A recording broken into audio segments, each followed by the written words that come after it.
CBI गई थी सबूत ढूंढने, लेकिन सबूतों के जाल में सीबीआई ऐसा फंसकर रह गई कि अब सुप्रीम कोर्ट के सामने सीबीआई ना तो ये कह पा रही है कि हमने केस सुलझा लिया है और ना ही ये कह पा रही है कि ये केस अब सुलझ नहीं सकता। सोमवार को सुप्रीम कोर्ट में कोलकाता केस की सुनवाई हुई, जिसमें सीजेआई चंद्रचूड़, जस्टिस जेबी पारदीवाला, मनोज मिश्रा की बेंच के सामने बंगाल सरकार के वकील कपिल सिब्बल और सीबीआई एसजी तुषार मेहता ने रिपोर्ट दी। लेकिन सुप्रीम कोर्ट में सीबीआई भी कहीं ना कहीं निराश होती हुई दिखाई दी, क्योंकि जिस तरह से सुप्रीम कोर्ट में सवाल दागे गए उसके सामने सीबीआई कोई भी ऐसा सबूत पेश नहीं कर पाई जिससे सुप्रीम कोर्ट को यह लगे कि सीबीआई ने अब ये केस सुलझा लिया है। साथ ही वो 5 संकेत भी सुप्रीम कोर्ट में दे दिए गए, जिसको देख करके अभी अटकलें लगाई जा रही हैं कि कोलकाता केस को सुलझाना जितना आसान समझा जा रहा था उतना आसान नहीं होगा। इस पूरी कहानी पर विस्तार से बात करने के लिए मेरे साथ मेरे सहयोगी अभिषेक मौजूद हैं। अभिषेक, जिस तरह से सुप्रीम कोर्ट में आज कोलकाता केस की सुनवाई हुई है उससे हर किसी को आज निराशा हुई है, क्योंकि बैक टू बैक जिस तरह से सवाल जो भी पूछे गए हैं, लगभग कोलकाता केस को 1 महीना हो गया है, लेकिन 1 महीने बाद भी ना तो आप कोई वीडियोग्राफी किसने की उसका नाम बता पा रहे हैं, ना ही कितने मिनट की वीडियो क्यों दी गई है वो आप जवाब दे पा रहे हैं। कोई भी जवाब जो है सीबीआई के पास नहीं है। आज सुनवाई में क्या हुआ है, उसमें सुप्रीम कोर्ट ने क्या क्या सवाल पूछे वो बताइए। मैं तो कहूँगा ये बड़े शर्म की बात है कि आज 1 महीना हो गया, बिल्कुल 9 तारीख है और 9 तारीख की घटना थी 9 अगस्त को। उसके बाद पूरा देश का सिस्टम मिल के भी एक केस नहीं सुलझा पाया, न डॉक्टर बिटिया को इंसाफ दिलवा पाया। अब आगे क्या होगा, केस क्यों नहीं सुलझेगा, इस बात पर हम लोग आएंगे। लेकिन उससे पहले आपने जो पूछा है कि सुप्रीम कोर्ट में क्या हुआ है, तो मैं शॉर्ट में बताता हूं कि आज 4 बड़े आदेश सुप्रीम कोर्ट ने दिए हैं। सबसे पहला आदेश ये है कि डॉक्टर बिटिया की जहां जहां सोशल मीडिया साइट पर फोटोज़ हैं वो फोटोज़ हटा दिए जाएं। अगर कोई पोस्ट करता है तो उस पर कार्रवाई होगी। दूसरा आदेश जो है वो ये है कि सीबीआई को कहा गया है 17 सितंबर तक आप अपनी फ्रेश स्टेटस रिपोर्ट दाखिल करें। तीसरी बात बोली है सीजेआई ने जो, वो ये है कि 10 सितंबर यानी कल शाम 5 बजे तक जो भी डॉक्टर हड़ताल पर हैं उनको वापस लौटना होगा। करीब 1700 में से 1500 डॉक्टर वहां ड्यूटी कर रहे हैं, लेकिन 200 डॉक्टर जो हैं हड़ताल पर हैं और वो ये कह रहे हैं कि मुझे धमकियां मिल रही है इसलिए काम पर नहीं लौट सकते। लेकिन अब सुप्रीम कोर्ट ने साफ कर दिया है कि आपको काम पर लौटना होगा। इसके अलावा चौथा बड़ा आदेश जो सीजेआई ने दिया वो ये है कि सीआईएसएफ वाली जो बात हम लोग शुरुआत में कर रहे थे, केंद्र सरकार की जो याचिका आई थी उस पर सीजेआई ने साफ कहा है आपको सीआईएसएफ को रहने की जगह देनी होगी, तमाम व्यवस्थाएं देनी होंगी, आप इससे मुकर नहीं सकते। इन सब में एक जो है 2 वर्ड्स की बात हो रही है, वो है वेजाइनल स्वैप की। वेजाइनल स्वैप की बात हर कोई कर रहा है, लेकिन अभिषेक अगर इसे आसान भाषा में समझना हो तो कैसे समझेंगे? ये मतलब ऐसा है नंदिनी कि एक वकील ने सुप्रीम कोर्ट में अभी जब सुनवाई चल रही थी, जिस सुनवाई की हम लोग बात कर रहे हैं, तो उन्होंने कहा कि वजाइनल स्वैप को 4 डिग्री सेल्सियस तापमान पर रखना था, लेकिन वो नहीं रखा गया। अब यहीं से वो इशारे मिल रहे हैं जो सीबीआई इस केस को सुलझाना मुश्किल है। तो ये जो वजाइनल स्वैब है, जो प्राइवेट पार्ट से लड़की के वो मिले थे ब्लड के सैंपल, वो जो सैंपल लिए गए वही वजाइनल स्वैब बोला जाता है उसको मेडिकल की भाषा में। तो वो जो सैंपल लिए गए थे उसी सैंपल को एक निश्चित तापमान पर इनको रखना था, ताकि वो जो इनको जो भी उससे डिटेल निकालने थे, जो मैच करना था सैंपल, वो आसानी से कर पाते। लेकिन कोलकाता पुलिस और सीबीआई की टीम, चूँकि कोलकाता पुलिस 5 दिन तक जांच की, उसके बाद सीबीआई गई थी जांच करने, तो ये जो प्रोसेस था ये अपनाया नहीं गया। उसके बाद ये लग रहा है कि जो भी इनको साक्ष्य वहाँ से मिलने थे वो साक्ष्य मिलने में मुश्किलें आएंगी।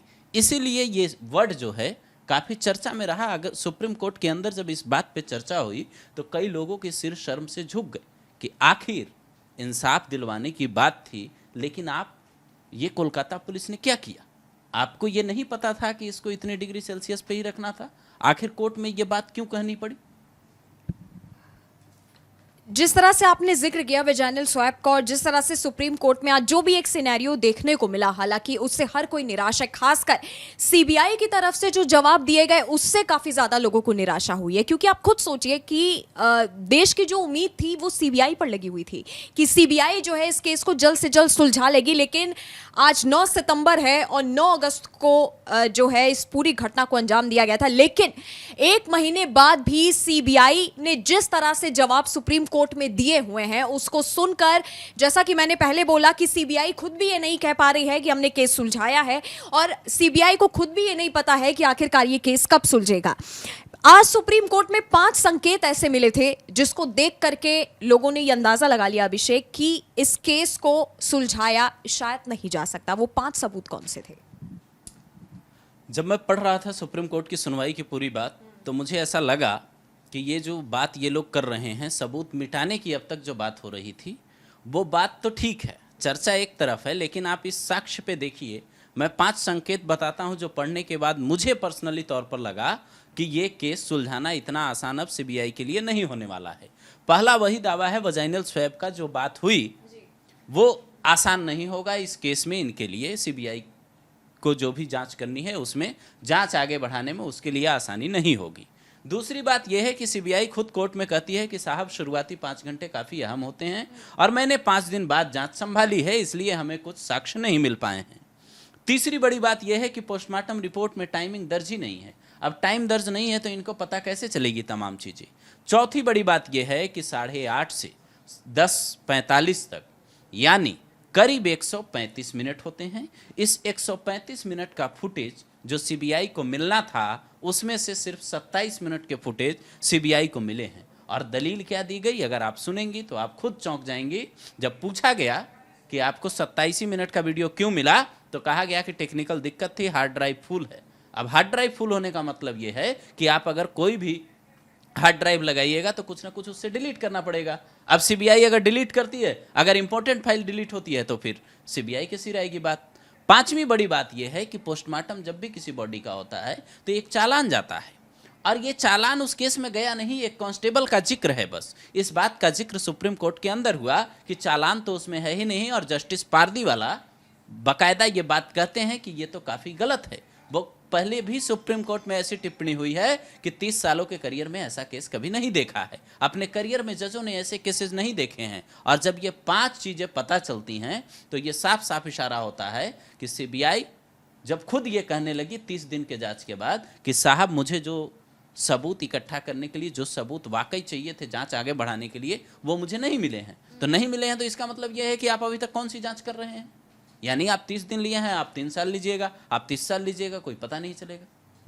इस पूरे केस में अभिषेक भाई, भी अगर हम ट्विटर देखें या कोई भी सोशल मीडिया प्लेटफॉर्म देख लो, चाहे इंस्टाग्राम देख लो, चाहे आप फेसबुक देखिए, अभिषेक बैनर्जी का नाम काफी ज्यादा ट्रेंड कर रहा है। 24 घंटे में अभिषेक बैनर्जी को 2 बड़े झटके लग गए हैं, जिसके बाद से फिर से वही जो एक सिनेरियो क्रिएट हुआ है, जिस तरह से कोलकाता केस में लगातार नए नए नाम निकल के सामने आए, लेकिन अब अभिषेक बैनर्जी का नाम जो है हर सोशल मीडिया प्लेटफॉर्म पर ट्रेंड कर रहा है। हाँ, पहला तो सुप्रीम कोर्ट से ही उनको झटका लगा है। एक याचिका गई थी, उस वो खारिज हो गई उनकी। दूसरा बड़ा झटका, अब उनके पे गिरफ्तारी की तलवार लटक रही है। ऐसी बातें सोशल मीडिया साइट पे हो रही है और कई एक्सपर्ट भी कह रहे हैं कि अब अभिषेक बनर्जी की गिरफ्तारी हो सकती है क्योंकि जमानत याचिका खारिज हो गई।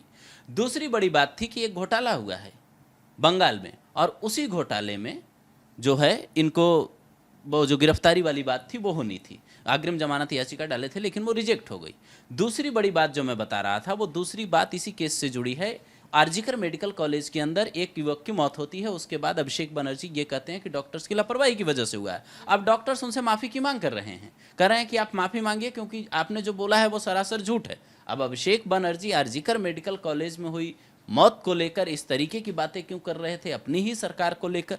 ये भी बड़ा सवाल है। क्या डॉक्टर्स पर दबाव बनाने की कोशिश थी इसलिए ऐसा कहा गया? अब डॉक्टर्स खुद अभिषेक बनर्जी पर दबाव बनाने लगे हैं। अब आगे क्या होता है ये किसी को नहीं पता है कि कैसे, क्या गिरफ्तारी होगी, क्या अभिषेक बनर्जी माफ़ी मांगेंगे। दोनों केसेस अलग अलग हैं, लेकिन 24 घंटे के अंदर अभिषेक बनर्जी की परेशानी 2 बार बढ़ी है।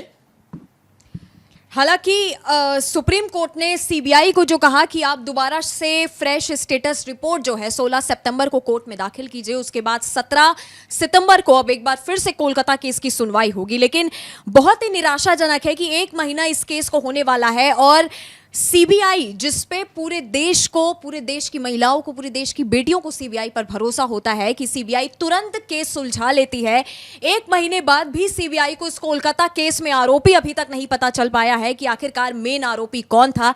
जिस तरह से 27 मिनट का वीडियो पेश किया गया और उसके बाद कह दिया गया कि कुछ टेक्निकल प्रॉब्लम्स थी जिसके वजह से हार्ड डिस्क फुल हो गई है और अब हम हार्ड डिस्क से भी कुछ नहीं देख सकते। साथ ही सेमिनार हॉल के बगल से जो भी वॉशरूम को तोड़ा गया, जो भी नए वॉशरूम का कंस्ट्रक्शन की जो भी ऑर्डर्स दिए गए, तमाम तरह की कड़ियां हैं जिन पर सीबीआई पर भी अब कई सवाल खड़े हो गए हैं। जनता ये पूछना चाह रही है कि क्या आखिरकार कोलकाता पुलिस और सीबीआई मिलकर ये केस खुद घुमा रहे हैं या फिर केस खुद सुलझाना नहीं चाहते हैं।